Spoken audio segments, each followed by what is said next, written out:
دوستان البته ما همینجوری نگه داشتیم اینجا. ببینید توپیای عقیقا همه تو خاک هستن.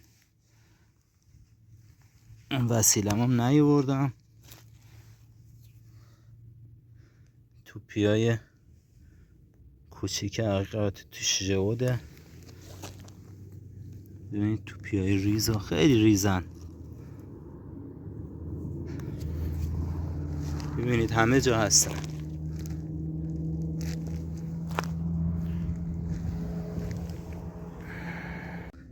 ببینید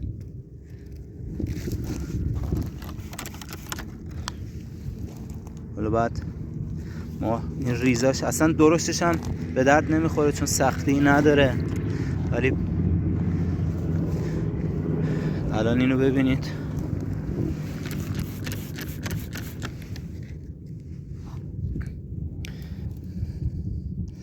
یه تیکه بزرگتره.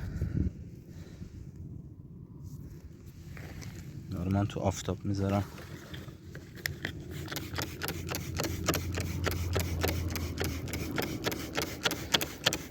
نه سختیشون پایینه و راحت.